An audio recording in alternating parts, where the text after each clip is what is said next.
नमस्कार मित्रांनो, जय हिंद. महाराष्ट्र सिलेक्शन फोरम अपडेट या यूट्यूब चॅनलवरती आपल्या सर्वांचं स्वागत आहे.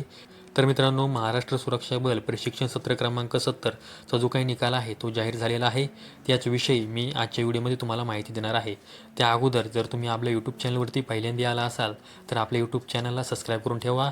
शासकीय भरती असेल, निमशासकीय भरती असेल, त्याचबरोबर सुरक्षा रक्षक भरती असेल, याविषयी जी काही महत्त्वाची माहिती आहे ती यूट्यूबच्या माध्यमातून मी आपल्यापर्यंत पोहोचवण्याचा प्रयत्न करत असतो.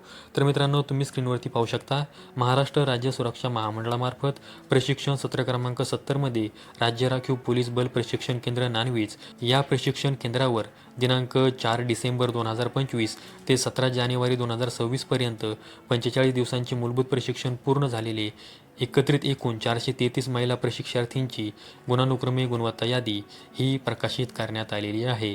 म्हणजे याचा अर्थ महाराष्ट्र राज्य सुरक्षा महामंडळाकडून महाराष्ट्र सुरक्षा बल प्रशिक्षण सत्र क्रमांक 70चा निकाल हा जाहीर करण्यात आलेला आहे. आणि या प्रशिक्षण सत्रामध्ये एकूण 433 महिला उमेदवारांनी आपलं प्रशिक्षण पूर्ण केलेलं आहे.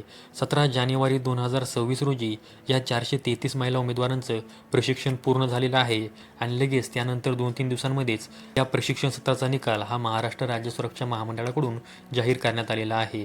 आता जितक्या तातडीने हा निकाल जाहीर केलेला आहे तितक्याच तातडीने या महिला उमेदवारांना आता जॉईनिंग मिळू शकते. माझ्या अंदाजे या महिला उमेदवारांना पुढील 10 ते 15 दिवसांमध्ये जॉईनिंग संदर्भामध्ये त्यांना मेसेज येऊ शकतात. त्याचबरोबर त्यांच्या नावाची PDF ही प्रकाशित केली जाऊ शकते.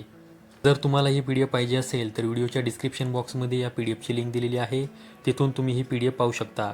तर मित्रांनो, ही एक महाराष्ट्र सुरक्षा बल संदर्भात महत्त्वाची माहिती तुम्हाला द्यायची होती, त्यामुळे आजचा व्हिडिओ बनवलेला आहे. अशाच माहितीसाठी आपल्या MSF अपडेट या यूट्यूब चॅनलला सबस्क्राईब करून ठेवा. व्हिडिओ आवडल्यास व्हिडिओला लाईक आणि हाईप नक्की करा. संपूर्ण व्हिडिओ पाहिल्याबद्दल सर्वांचे धन्यवाद.